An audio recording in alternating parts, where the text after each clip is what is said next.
प्रौद्योगिकी से आप क्या समझते हैं? भारत में जैव प्रौद्योगिकी का विकास कृषि विकास के साथ साथ भारतीय किसानों की आय को दोगुनी करने में महत्वपूर्ण भूमिका निभा सकती है, इसका विश्लेषण कीजिए।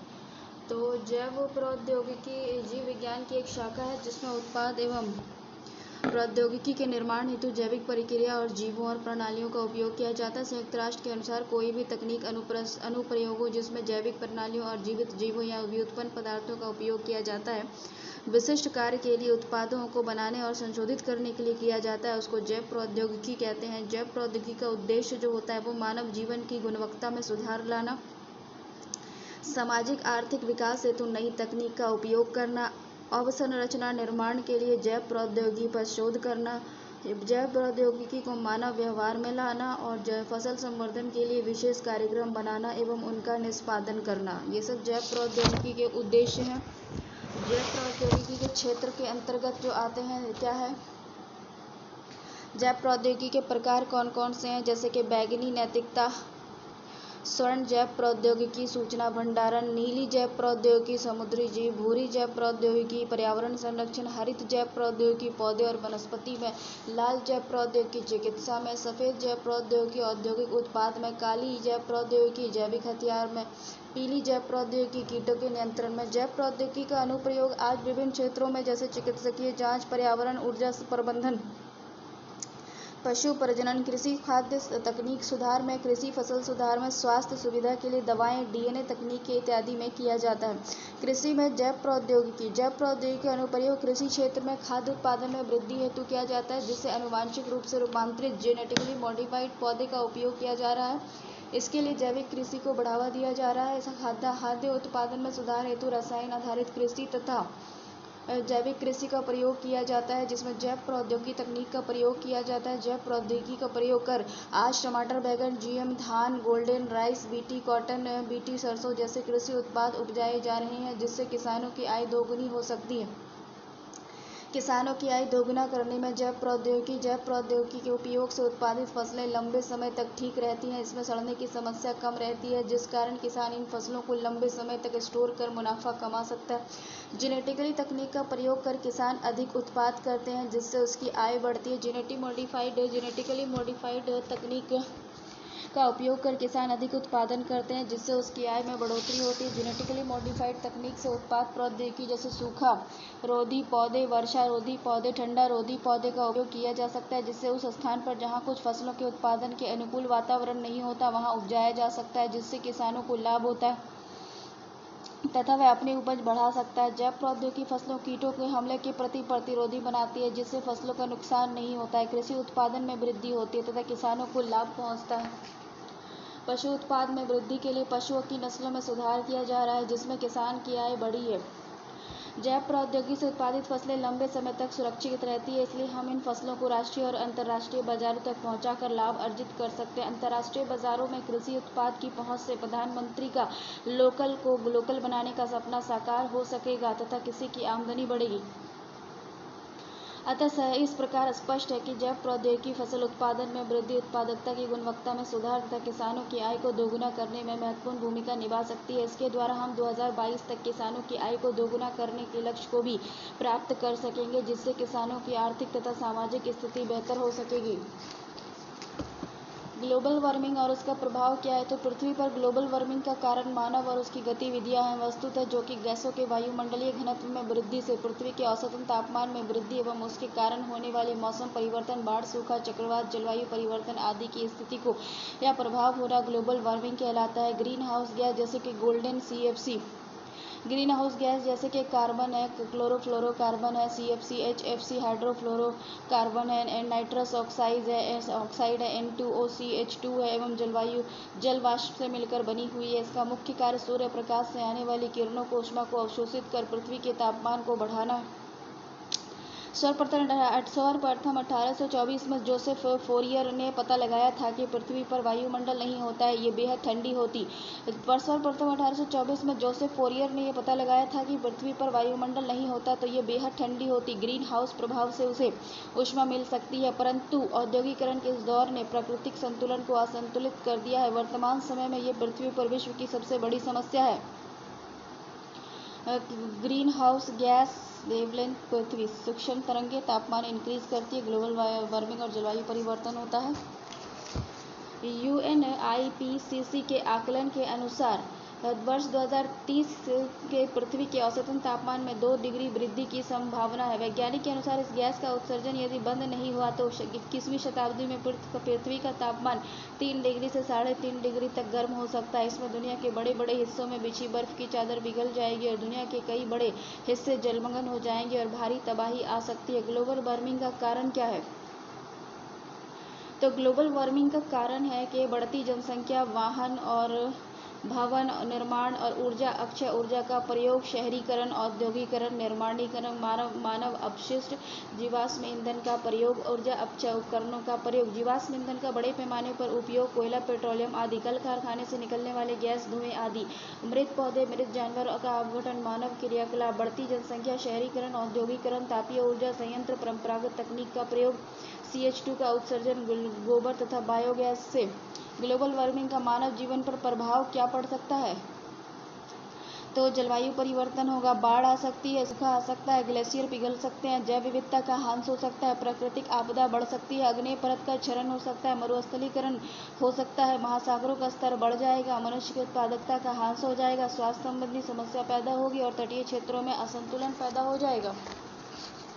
ग्लोबल वार्मिंग को कम करने के उपाय क्या हैं? जैसे कि national action plan for climate change 2008, national action plan और क्लाइमेट चेंज 2008 एवं इसके जरिए विभिन्न योजनाओं के माध्यम से ग्लोबल वार्मिंग को कम करने का प्रयास किया जा रहा है, जैसे कि सौर ऊर्जा मिशन, व्यापक स्तर पर वनीकरण, ऊर्जा दक्षता को बढ़ाना, जल क्षमता को बढ़ाना, नवीकरणीय ऊर्जा स्रोतों का उपयोग है। 2022 तक 17S 175 गीगावाट नवीकरणीय ऊर्जा दक्षता का लक्ष्य रखा गया है। प्रधानमंत्री नगर वन योजना, शहरों में व्यापक स्तर पर वनीकरण पर जोर, ऊर्जा संरक्षण भवन संहिता का निर्माण, बिहार सरकार के द्वारा जल जीवन हरियाली मिशन और नवीकरण ऊर्जा का उपयोग, राष्ट्रीय विद्युत गतिशीलता मिशन, इलेक्ट्रिक सार्वजनिक वाहनों के उपयोग को बढ़ावा।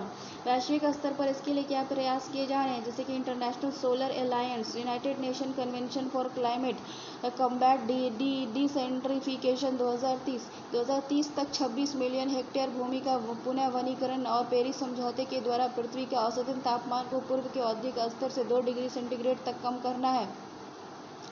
इसके अतिरिक्त चक्रवातों की आकृति में वृद्धि, जैसे 1970 से 1990 के बीच की अवधि में औसतन आवृत्ति 18 थी, जबकि वर्तमान समय में कई गुना ज़्यादा है। जंगलों में आग लगने की घटना में वृद्धि, जैसे हाल ही में हुई है। अमेज़न नॉर्थ अमेरिका के जंगलों में आग लगने से 7% जंगल जल गया।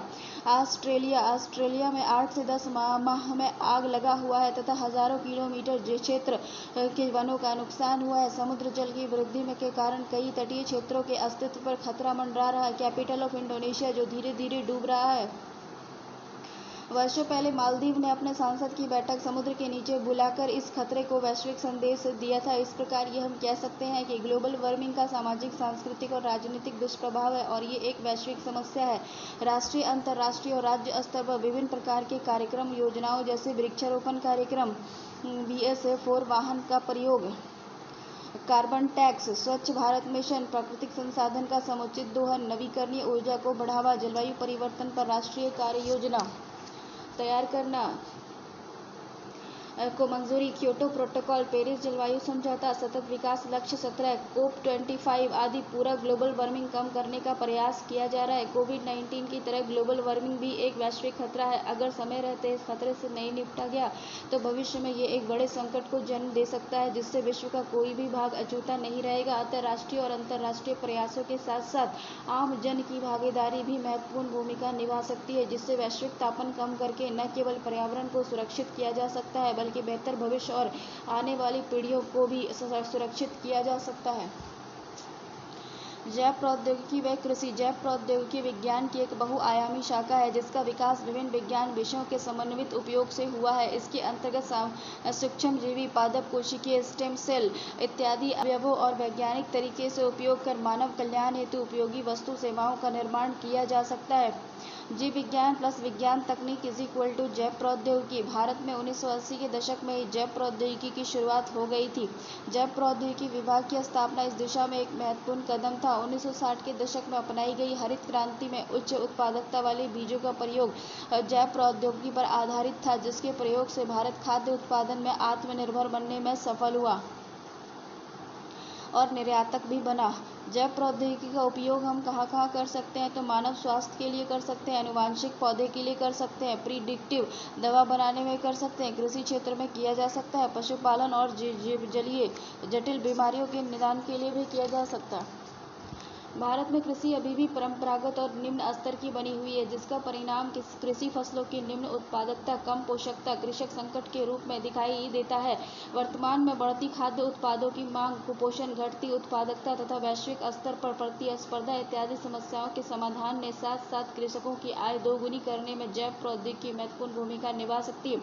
कृषि विकास में जैव प्रौद्योगिकी का प्रयोग जैसे कि HYV बीजों का प्रयोग, हाइब्रिड बीजों का प्रयोग, लवणीय मृदा, अत्यधिक सिंचाई और जलवायु परिवर्तन के कारण मृदा की उत्पादकता में कमी होती जा रही है। ऐसे में HYV बीजों का प्रयोग इस समस्या का समाधान कर पैदावार में बढ़ावे में सहायक हो सकता है। कीटरोधी फसल बीजों का निर्माण, कीटनाशकों का प्रयोग कम होगा, जिसमें कृषि लागत में कमी आएगी, कृषि उत्पाद प्रतिस्पर्धी बनेगा। कीटनाशक रसायनों का कम प्रयोग, मृदा और भूमिगत जल की गुणवत्ता कम प्रभावित होगी, जैसे BT कपास और BT बैगन। अन्य प्रयोग संकर बीजों का निर्माण, खरपतवार विरोधी बीजों का निर्माण, दुर्लभ पौधों में जीनों का संरक्षण कर शोध व नवाचार को बढ़ावा, कुपोषण दूर करने में फोर्टिफाइड चावल का प्रयोग, पशुपालन में नस्ल सुधार में, बीमारियों की पहचान और निराकरण में, देशी पशु नस्लों के संरक्षण में। कृषि का विकास कृषकों के विकास पर भी निर्भर करता है, अतः जैव प्रौद्योगिकी का प्रयोग किसानों की समस्याओं की और आय को दुगनी करने में सक्षम है। BT कॉटन, इसका प्रयोग किसानों के लिए काफ़ी सफल रहा है, जिससे भारत कपास के निर्यातक देशों में सर्वोच्च स्तर पर है। जैव प्रौद्योगिकी प्रयोग, संकर नस्ल के उत्पाद और बीमारी रोधी पशुओं का प्रयोग और पशुपालन गतिविधि को बढ़ावा देना, जिसने किसानों की अतिरिक्त आय सुनिश्चित की है।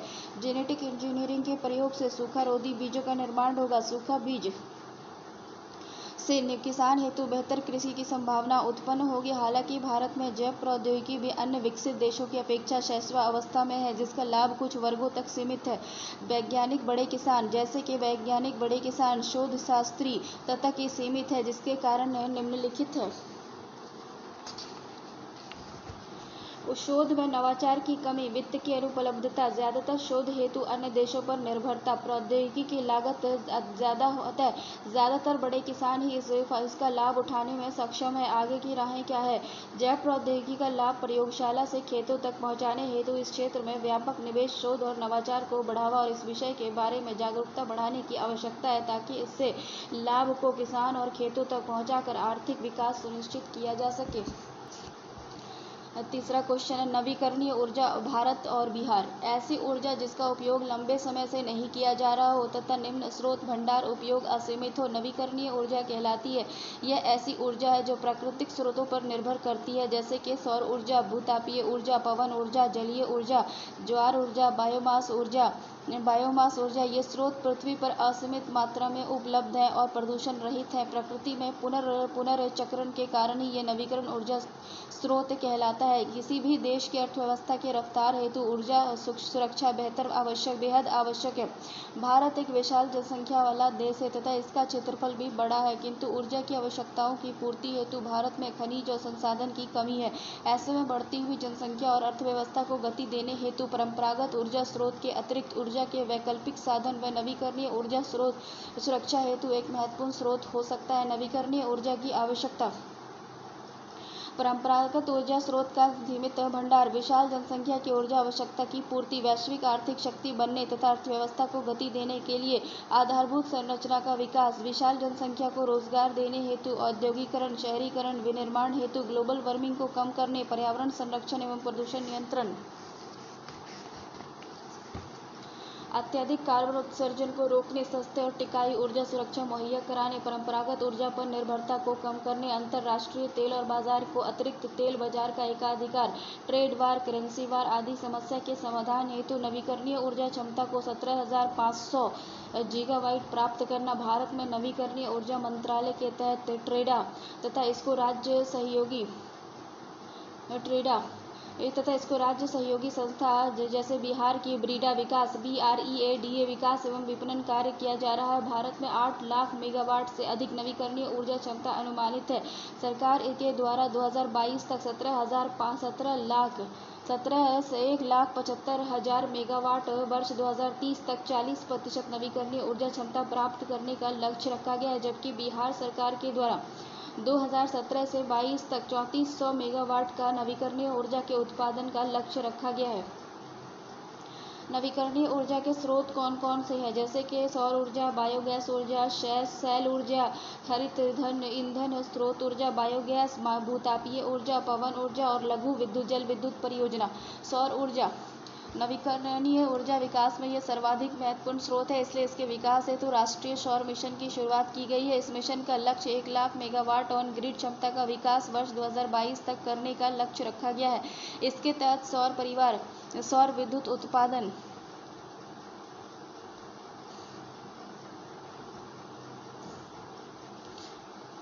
विद्युत उत्पादन सोलर लालटेन, solar inverter, solar water pump, solar geyser, solar poly houses, सौर पार्क आदि शामिल है। पवन ऊर्जा भारत में पवन ऊर्जा से विद्युत उत्पादन को 4900 मेगावाट क्षमता है, जबकि 3 लाख मेगावाट 100 मीटर की ऊंचाई तक अनुमानित क्षमता है। भारत में तटीय क्षेत्र होने के कारण पवन ऊर्जा की असीम संभावनाएं हैं। तमिलनाडु में सबसे अधिक पवन ऊर्जा क्षमता स्थापित है। इसके बाद गुजरात, महाराष्ट्र और राजस्थान आते हैं। लघु जल विद्युत परियोजना ये नवीकरणीय विद्युत उत्पादन का एक महत्वपूर्ण स्रोत है। इस प्रकार का संयंत्र छोटे नालों, नदी, तालाब, झरने और नहर और अल्प जल स्रोत पर स्थापित होते हैं। इस प्रकार के संयंत्र विद्युत उत्पादन के साथ साथ बाढ़ नियंत्रण, सिंचाई के साधन, मत्स्य पालन इत्यादि कार्य भी संपन्न होते हैं। 2022 तक जल विद्युत परियोजना का अनुमानित उत्पादन लक्ष्य क्षमता 5000 मेगावाट रखा गया है, जबकि 4517 मेगावाट क्षमता स्थापित हो चुकी है। बायोमास ये नवीकरणीय ऊर्जा का महत्वपूर्ण स्रोत है। इसके साथ धान की भूसी, गन्ने की खोई अवशेष, नारियल का छिलका, फसल अवशेष आदि का उपयोग विद्युत उत्पादन के स्रोत के रूप में किया जाता है। इसके तहत 2022 तक कुल अनुमानित क्षमता 10,000 मेगावाट है, जबकि इसके तहत 9,099 मेगावाट क्षमता स्थापित हो चुकी है। अपशिष्ट प्रबंधन की दृष्टि से ये महत्वपूर्ण विद्युत स्रोत है। इसके अतिरिक्त समुद्री ऊर्जा, शैल ऊर्जा, भूतापीय ऊर्जा, बायोगैस, बायो इथेनॉल, बायोडीजल नवीकरणीय ऊर्जा के महत्वपूर्ण स्रोत है। भारत सरकार द्वारा नवीकरणीय ऊर्जा को बढ़ाने के लिए निम्नलिखित परियोजना चलाई जा रही है। नवीकरणीय ऊर्जा को बढ़ाने के लिए भारत सरकार के द्वारा अंतर्राष्ट्रीय सौर संगठन की स्थापना की गई है। नवीकरणीय ऊर्जा को बढ़ावा देने के लिए एक अलग मंत्रालय का गठन किया गया है। ऐसा करने वाला भारत पहला देश है। गोवर्धन योजना पशुओं से प्राप्त गोबर और ठोस अपशिष्ट का प्रयोग कर कंपोस्ट, बायोगैस और बायो CNG में बदलने पर आधारित है। इस योजना से किसानों की आय बढ़ने के साथ साथ गाँवों को स्वच्छ रखने में मदद मिलेगी।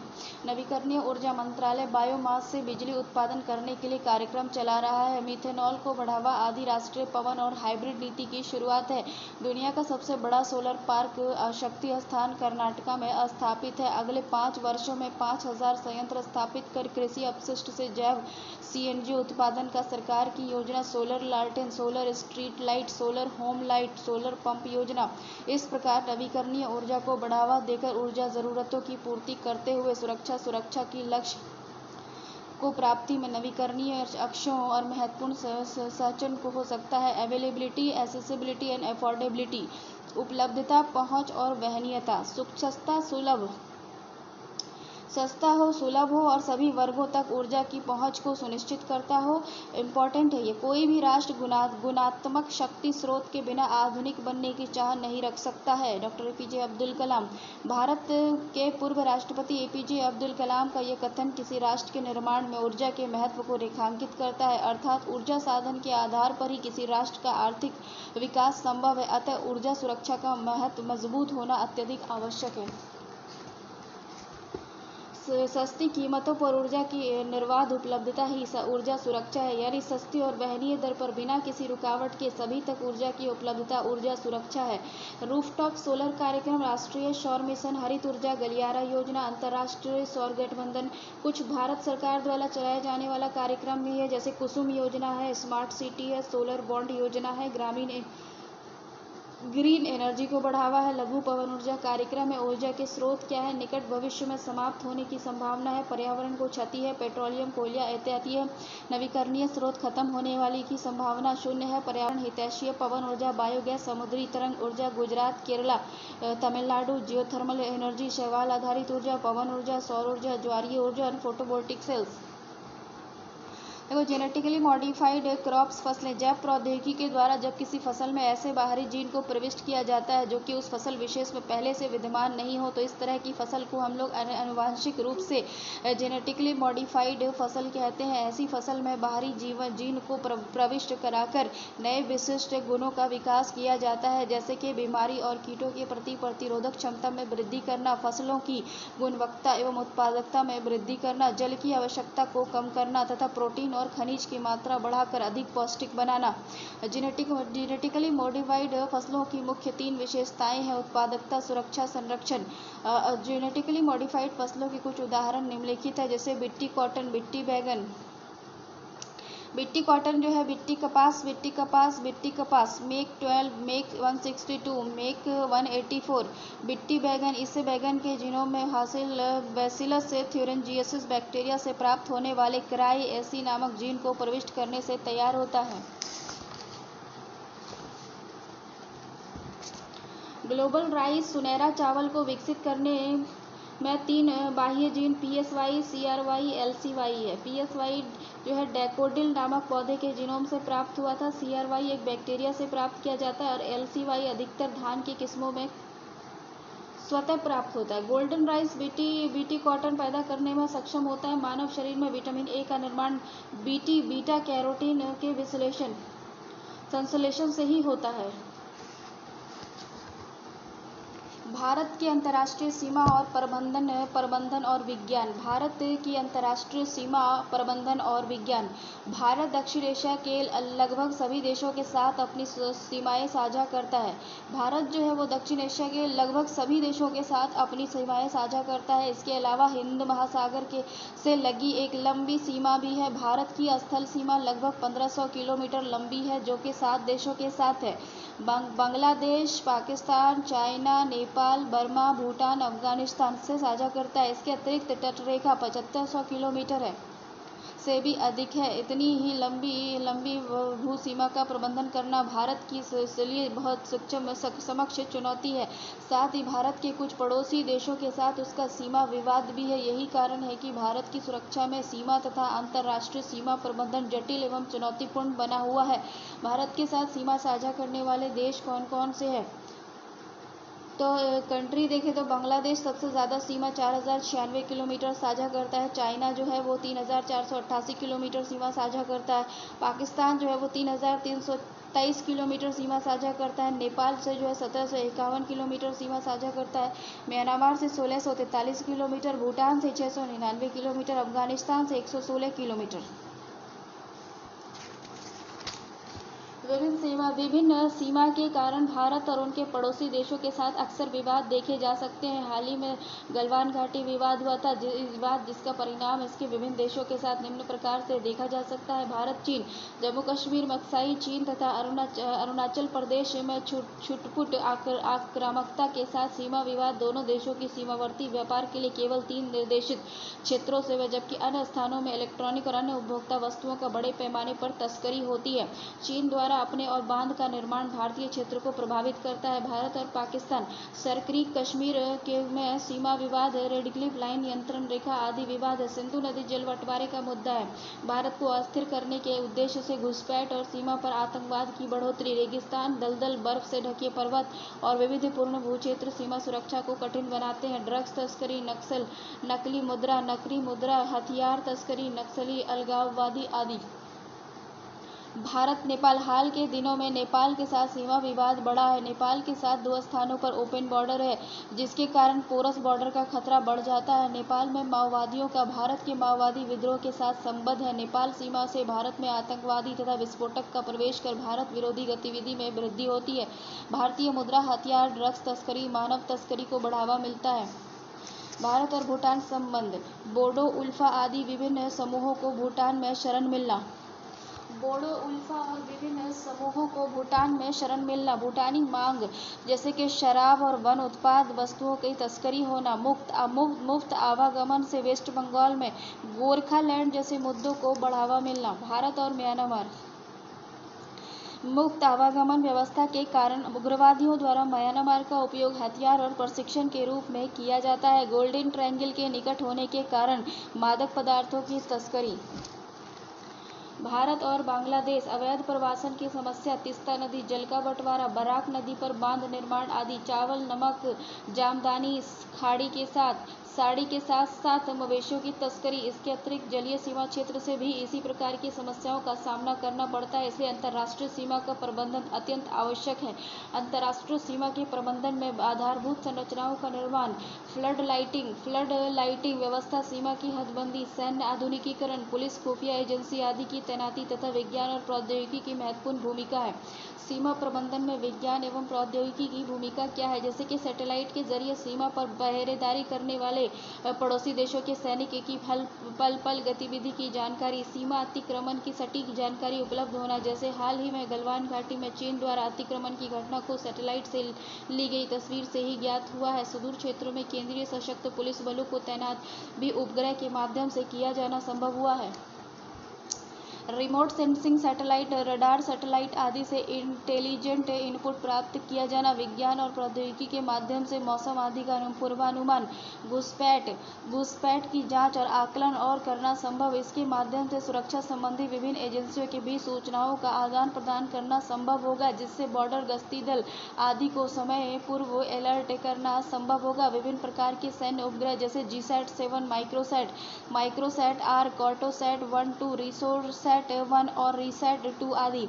आर्टिफिशियल इंटेलिजेंस का सीमा प्रबंधन में बहुआयामी उपयोग है। निष्कर्षतः हम कह सकते हैं कि भारत जैसे विशाल देश के समक्ष अंतर्राष्ट्रीय सीमा की प्रबंधन गंभीर समस्या है और इसमें विज्ञान और प्रौद्योगिकी इस्तेमाल कर सीमा प्रबंधन को मजबूत करने में अपनी पूर्ण भूमिका निभा रहा है। क्वेश्चन है, अंतरिक्ष कार्यक्रम तथा सामाजिक और आर्थिक स्थिति। वर्तमान में भारतीय अंतरिक्ष कार्यक्रम अपने स्वर्णिम स्तर में है। मंगलयान, GSLV-3 मार्क, मिशन शक्ति आदि की सफलता ने आगे की कई बड़ी मिशनों में क्रियान्वयन हेतु मार्ग प्रशस्त किया है। भविष्य में प्रस्तावित गगनयान अंतरिक्ष अभियान अंतरिक्ष स्टेशन के विकास में पर्याप्त वित्त की उपलब्धता सुनिश्चित की जा रही है। हालांकि कुछ वर्गों के द्वारा उपरोक्त कार्यक्रम पर प्रश्न चिन्ह उठाया जाता है कि भारत अभी भी बेरोजगारी, गरीबी, कुपोषण जैसे सामाजिक आर्थिक समस्याओं से जूझ रहा है, तो ऐसे में भारतीय अंतरिक्ष कार्यक्रम पर अरबों रुपए व्यय करना कहां तक उचित है। विभिन्न सामाजिक आर्थिक सूचकांकों में भारत की स्थिति बहुत ही दयनीय है। वैश्विक भूख सूचकांक में भारत 117 देशों में 102वें स्थान पर था।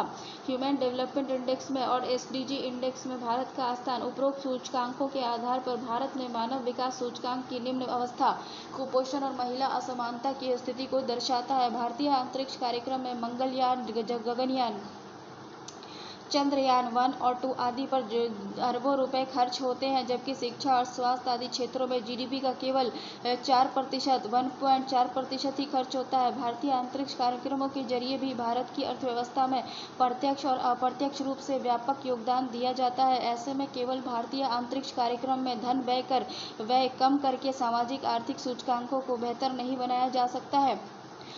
भारतीय अंतरिक्ष कार्यक्रम में धन व्यय से लाभ क्या है? देखो, उपकरणों, उपग्रहों, मशीनों के निर्माण के क्षेत्र में रोजगार, एडुसैट, रिमोट सेंसिंग, ड्रोन का प्रयोग, व्यापक स्तर पर कृषि मौसम भविष्यवाणी में किया जा सकता है। सही समय पर मौसम भविष्यवाणी फसलों के बोने और कटाई का समय सुनिश्चित कर किसानों को लाभ पहुंचा सकती है। ऑनलाइन शिक्षा के जरिए सुदूर क्षेत्रों में शिक्षा और रोजगार की पहुंच हो सकती है। संसाधनों की बेहतर मैपिंग और जल उपलब्धता की जांच। अंतरिक्ष संसाधनों को निर्यात से प्राप्त राजस्वों का प्रयोग भारत के सामाजिक विकास में करना चाहिए। भारतीय अंतरिक्ष कार्यक्रम कहीं कहीं सामाजिक आर्थिक स्थिति को बेहतर बनाने में अप्रत्यक्ष रूप से योगदान करता है। इस क्षेत्र में धन व्यय करने की जगह सामाजिक आर्थिक संकेतकों में भारत के पिछड़े रहने के कारकों की पहचान कर उसके अनुरूप निम्नलिखित कदम उठाए जा सकते हैं। सरकारी योजनाओं का बेहतर क्रियान्वयन, monitoring and feedback, PDS, mid day meal जैसी महत्वपूर्ण योजनाओं में भ्रष्टाचार को दूर करना, कौशल और गुणवत्ता आधारित शिक्षा को बढ़ावा देना, पंचायत व नगर निगम की क्षमता में विकास, महिला स्वास्थ्य व शिक्षा को बढ़ावा, राजनीतिक और प्रशासनिक इच्छा शक्तियों को बढ़ावा, शोध, नवाचार और वैज्ञानिक प्रवृत्ति को बढ़ावा। निष्कर्ष क्या है? भारत में सामाजिक आर्थिक सूचकांकों को भारतीय अंतरिक्ष कार्यक्रमों के साथ साथ बेहतर बनाया जा सकता है। किसी एक पहिए को रोककर दूसरे पहिए की पूर्ण सफलता सुनिश्चित नहीं की जा सकती है। इसरो, सॉफ्ट पावर, डिप्लोमेसी और भविष्य। वर्ष 1969 में भारतीय अंतरिक्ष अनुसंधान संस्थान की स्थापना हुई है। यह भारत सरकार की अंतरिक्ष एजेंसी है। इसरो का सॉफ्ट पावर, डिप्लोमेसी और भविष्य में इसकी क्या महत्ता है? क्वेश्चन है ये। इसका आंसर है कि वर्ष 1969 में भारतीय अंतरिक्ष अनुसंधान इसरो की स्थापना हुई थी। ये भारत सरकार की अंतरिक्ष एजेंसी है। इसरो ने रिसर्च और डेवलपमेंट के क्षेत्र में स्वतंत्र रूप से भारतीय उपलब्धियों का नेतृत्व किया है। भारतीय अंतरिक्ष अनुसंधान का उद्देश्य अंतरिक्ष तकनीकों को विकसित करना है। इसरो इसमें महत्वपूर्ण भूमिका निभा रहा है, जिसका परिणाम लाभकारी रहा है और इसमें वाणिज्य उद्यमों के माध्यम से विदेशी मुद्रा के आवागमन में वृद्धि तथा पिछले 50 वर्षों में कई कीर्तिमान बनाए हैं तथा भारत को भी यूएसए और रशिया, चाइना, जापान, फ्रांस आदि देशों के समक्ष ला खड़ा कर दिया है तथा भारत को सॉफ्ट पावर के रूप में स्थापित करने में महत्वपूर्ण भूमिका भी निभाई है। हाल में प्रक्षेपित सार्क सैटेलाइट भारत की सॉफ्ट पावर कूटनीति का हिस्सा है। अंतरिक्ष विज्ञान प्रौद्योगिकी के क्षेत्र में पड़ोसी देशों के साथ विशेषज्ञता साझा करने की दिशा में भारत द्वारा प्रक्षेपित किया गया दक्षिण एशिया उपग्रह अंतरिक्ष तकनीक के साथ साथ सॉफ्ट पावर कूटनीति के लिहाज से भी महत्वपूर्ण है। 1990 के दशक में इसरो द्वारा निर्मित ध्रुवीय उपग्रह प्रक्षेपण यान पीएसएलवी ने देश विदेश का ध्यान अपनी ओर आकर्षित किया था। वर्ष 2007 में इसरो ने अंतरिक्ष में एक साथ सर्वाधिक उपग्रह का प्रक्षेपण 104 का किया था, जिसमें कई देशों के सैटेलाइट भी शामिल थे। 2009 में पीएसएलवी C45 में एमीसैट का सफलतापूर्वक परीक्षण के साथ कई विदेशी उपग्रह की 3 विभिन्न कक्षा में स्थापित किया जाना भारत के आंतरिक क्षेत्र में शक्ति के प्रदर्शन को प्रदर्शित करता है। यूरोपियन यूनियन के द्वारा कॉपरनिकस मिशन में भारत को शामिल करना सामरिक महत्व को प्रदर्शित करता है। उपरोक्त कारणों से यह स्पष्ट होता है कि भारत की सॉफ्ट पावर डिप्लोमेसी में भारतीय अंतरिक्ष अनुसंधान इसरो का योगदान उल्लेखनीय है और भविष्य में इसे और बेहतर किए जाने का प्रयास लगातार जारी है। भारतीय अंतरिक्ष अनुसंधान की आगामी परियोजना निम्नलिखित है: Gaganyaan, Cartosat 3, RISAT 3BR, Aditya L1, Chandrayaan 3। Bharat France का संयुक्त उपग्रह मिशन, जैसे मेगा ट्रॉपिक से कहा जाता है, वो वैश्विक वैज्ञानिक समुदाय के लिए जलवायु प्रणाली की गतिशीलता को समझने में योगदान करेगा। 25 फरवरी 2019 को प्रक्षेपित एक संयुक्त अभियान जिसका नाम 7 मेहटाका और आर्गोस के लिए उपग्रह था, जिसमें फ्रांस के साथ इसरो का योगदान रहा है। वर्ष 2017 में दक्षिण एशिया उपग्रह में अफगानिस्तान को सहायता प्रदान करना, एशिया एवं प्रशांत के लिए अंतरिक्ष विज्ञान और प्रौद्योगिकी शिक्षा केंद्र की स्थापना इत्यादि द्वारा वैश्विक सहयोग में वृद्धि कर सॉफ्ट पावर डिप्लोमेसी को महत्व दिया है। आगामी परियोजना: भारत के पास वर्ष 2030 तक अपना एक स्पेस स्टेशन विकसित करना। साल 2022 में गगनयान मिशन की शुरुआत के साथ मानव युक्त मिशन को आगे बढ़ाना। दिसंबर 2021 तक मनुष्य को अंतरिक्ष में भेजने पर कार्य चल रहा है। केंद्र सरकार द्वारा 10,000 करोड़ रुपए बजट में आवंटित किया जा चुका है। 2019-20 में आदित्य L1 मिशन द्वारा सूर्य के बाहरी सतह, जिसका तापमान 10 लाख डिग्री सेल्सियस है, पर अब परीक्षण करना। 2022-23 में मंगलयान 2, जिसमें इसरो द्वारा मंगलयान पर अनेक जानकारी जुटाना है। लेट 2020 चंद्रयान 3 मिशन एक रोबोटिक्स स्पेस मिशन है। वर्ष 2024 तक फ्रांस के साथ इसरो चंद्रमा के दक्षिण ध्रुव पर अपने लैंडर एवं रोवर को भेजना। 2023-25 में शुक्रयान मिशन इत्यादि मिशन शक्ति। हाल ही में अंतरिक्ष में लाइव भारतीय सैटेलाइट को एंटी सैटेलाइट मिशन से निशाना बनाने के वाला भारत दुनिया का चौथा देश बन गया है। अब तक की उपलब्धि यूएसए, चाइना और रशिया के नाम रही थी, किंतु इस उपलब्धि में भारत का नाम भी जुड़ गया है, जो राजनीतिक, सामरिक और सॉफ्ट पावर की दृष्टि से काफ़ी महत्वपूर्ण है। इसके अतिरिक्त GSAT 17, RLV, TB, LSAT 11 आदि का सफलतापूर्वक प्रक्षेपित कर अंतरिक्ष विज्ञान और प्रौद्योगिकी के क्षेत्र में भारत को दुनिया के शीर्ष देशों में स्थापित किया जा चुका है। भारत का लक्ष्य क्या है? भारत को अंतरिक्ष प्रौद्योगिकी में आत्मनिर्भर बनाना है, घरेलू परियोजना के लिए सैटेलाइट का इस्तेमाल करना है, संसाधन सर्वेक्षण, प्रबंधन, पर्यावरण पर्यवेक्षण और मौसम विभाग के लिए सुदूर संवेदन का कार्य लेना है, स्वदेशी उपग्रह और प्रेक्षापयान का विकास और कार्यकारी बनाना है, सॉफ्ट पावर डिप्लोमेसी के जरिए भारत को अंतर्राष्ट्रीय संबंधों को मजबूत करना है, भारत को आत्मनिर्भर बनाना है। इसरो भारत के संपूर्ण अंतरिक्ष अभियान एवं परियोजना का धुरी है।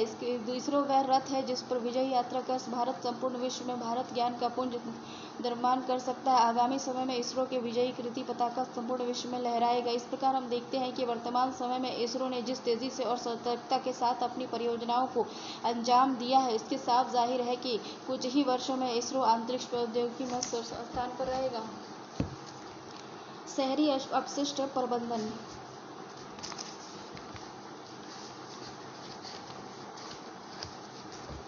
शहरी अपशिष्ट प्रबंधन हो गया। इसमें क्या, बढ़ते शहरीकरण, उसके प्रभाव में निरंतर परिवर्तनशील जीवन शैली ने आधुनिक समाज के घरेलू और औद्योगिक स्तर पर उत्पन्न अपशिष्ट के उचित प्रबंधन की आवश्यकता को उजागर किया है। अपशिष्ट प्रयोग उपरांत शैल अनुपयोगी पदार्थ है जिनका पुनः उपयोग संभव नहीं है। प्रसंस्करण, पुनः चक्रीकरण के बिना शहरीकरण व औद्योगिकरण और जनसंख्या में विस्फोट से अपशिष्ट प्रबंधन एक प्रमुख चुनौती है। इसे अनियंत्रित आगम के प्रमुख कारण निम्न है: तीव्र नगरीकरण, अपर्याप्त सरकारी नीति जिन्हें लागू करने और नियम करने में इच्छा शक्ति की कमी है, सार्वजनिक उदासीनता। देखो, शहरी अपशिष्ट क्या है? नगर पालिका से प्राप्त एकत्रित अपशिष्ट जो मुख्यतः आधुनिक समाज के उप उत्पाद के उपयोगिता के बाद उपभोक्तावाद के कारण बढ़ा है। इस अपशिष्टों में मुख्यतः निम्न अपशिष्ट हैं, जैसे घरेलू कचरा, प्लास्टिक से अनुपयोगी उत्पाद, अखबार, कांच का सामान, वाहन व इलेक्ट्रॉनिक कचरा, शेष खाद्य पदार्थ जो विगलित है। शहरीकरण, सतत विकास और अपशिष्ट प्रबंधन। संयुक्त राष्ट्र के सतत विकास लक्ष्य क्रमांक 11 में सुरक्षित, लचीले और टिकाऊ शहर व मानव बस्तियों के निर्माण का लक्ष्य है, जिसमें वैज्ञानिक अपशिष्ट प्रबंधन जोड़ दिया गया है। भारतीय संदर्भ में पीआईबी के द्वारा जारी वर्ष 2016 के आंकड़ों में प्रतिदिन 62 मिलियन वन अपशिष्ट का उत्पादन होता है। शहरी अपशिष्ट प्रबंधन। अपशिष्ट प्रबंधन का आशय अपशिष्टों को एकत्रित करने, उसके उपचार हेतु उचित प्रक्रिया अपनाने से है। इसका अन्य अर्थ अपशिष्ट को एक मूल्यवान संसाधन में परिवर्तित का उपयोग से है। शहरी वैज्ञानिक अपशिष्ट प्रबंधन। नए शहरों का विकास, विस्तार के साथ साथ शहरों में सतत अपशिष्ट। देखो, इसमें कहता है शहरी अपशिष्ट प्रबंधन। शहरी अपशिष्ट प्रबंधन जैसे कि भूमि भराव, खाद्य निर्माण, भस्मीकरण, पुनः चक्रण, जैविक पुनः प्रसंस्करण, वर्मी कल्चर, ताप अपघटन, पुनः उपयोग और भूमि भराव। जैसे कि भूमि भराव, ठोस अपशिष्ट का गड्ढे में डंप करना। खाद्य निर्माण, जीवाणु द्वारा विघटन कर कार्बनिक अपशिष्ट का निर्माण। खाद्य निर्माण, भस्मीकरण, ताप अपघटन के द्वारा अपशिष्ट का दहन। पुनः चक्रण, अपशिष्ट का पुनः चक्रण, कार्बनिक पदार्थों का जैविक पुनः संस्करण, अखबार आदि खाद्य अपशिष्ट का विघटन। वर्मी कल्चर, अपशिष्ट का केंचुए के द्वारा अपघटन। ताप अपघटन, ऑक्सीजन की अनुपस्थिति में दहन। पुनः उपयोग, कलम जैसे अपशिष्ट का पुनः उपयोग। उपरोक्त अपशिष्टों के अतिरिक्त ई कचरा शहरी अपशिष्ट का प्रमुख भाग होता जा रहा है, जो सीमा जनित बीमारी का कारण है। उपरोक्त अपशिष्ट प्रबंधन हेतु विनियमन हेतु ठोस अपशिष्ट प्रबंधन नियम 2016 और 5 कचरा प्रबंधन नियम 2016 जैसे विनियमन बनाए गए हैं। इसके अतिरिक्त सतत अपशिष्ट प्रबंधन में सामाजिक जागरूकता व सामुदायिक उत्तरदायित्व का निर्वहन से इन उपयोगों को और प्रभाव में से उपयोग किया जा सकता है। सूक्ष्म जीव प्रतिरोध, सूक्ष्म जीव की वह क्षमता जो एंटीबायोटिक दवाओं को उसके विरुद्ध कार्य करने से रोकती है, एंटीबायोटिक रेजिस्टेंस कहलाती है। 1928 में पेनिसिलिन नामक पहली एंटीबायोटिक की खोज बैक्टीरिया जनित बीमारी के इलाज में एक क्रांतिकारी दवा साबित हुई थी, परंतु धीरे धीरे इस दवा का अत्यधिक मात्रा में दुरुपयोग बैक्टीरिया में एंटीबायोटिक के प्रति प्रतिरोध को विकसित कर दिया। फलस्वरूप बीमारियों का लंबे समय तक बने रहना व इसके प्रकार नए पूरे विश्व में एंटीबायोटिक रेजिस्टेंस को पैदा कर दिया। एएमआर उत्पन्न करने के कारण, जैसे गुड बैक्टीरिया और बैड बैक्टीरिया, रोगाणुरोधी बैक्टीरिया गुड और बैड दोनों नष्ट हो गया। रोगाणुरोधी बैक्टीरिया के लिए अनुकूल वातावरण हो गया। अन्य गुड बैक्टीरिया में भी एएमआर उत्पन्न हो गया। देखो, विकासशील देशों में गरीबी, बीमारी, अशिक्षा इत्यादि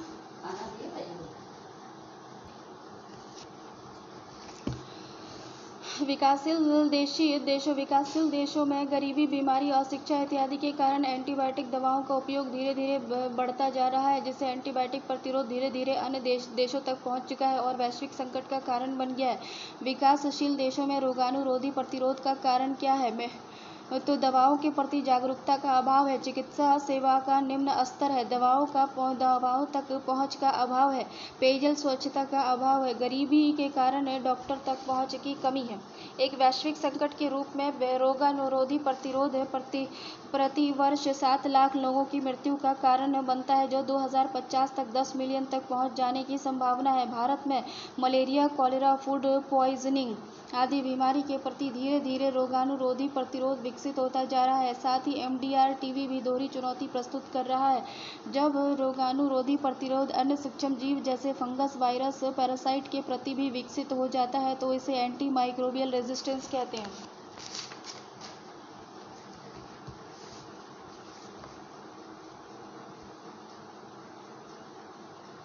एंटी माइक्रोबियल रेजिस्टेंस का कारण क्या है? मानव अत्यधिक मात्रा में चिकित्सकीय परामर्श से एंटीबायोटिक का प्रयोग, दवा को कितना और कब प्रयोग करना है इसकी जानकारी का अभाव, पशु बीमारी, नस्ल सुधार और उपलब्धता बढ़ाने हेतु एंटीबायोटिक का प्रयोग किसानों के द्वारा धड़ल्ले से किया जाता है, जिससे बहुआयामी प्रभाव उत्पन्न हुए हैं। मानव के संपर्क में आने से मानव में एएमआर मानव द्वारा पशु उत्पाद को खाने से भी होता है, पशु मल के संपर्क में आने से भी होता है, पशु उत्पाद के परिवहन और भंडारण से भी होता है। सांस्कृतिक कारण क्या है? बड़े सार्वजनिक स्थानों पर सार्वजनिक स्नान से भी होता है। फार्मा इंडस्ट्री एंटीबायोटिक निर्माण इकाइयों के द्वारा जिले में डंपिंग करना।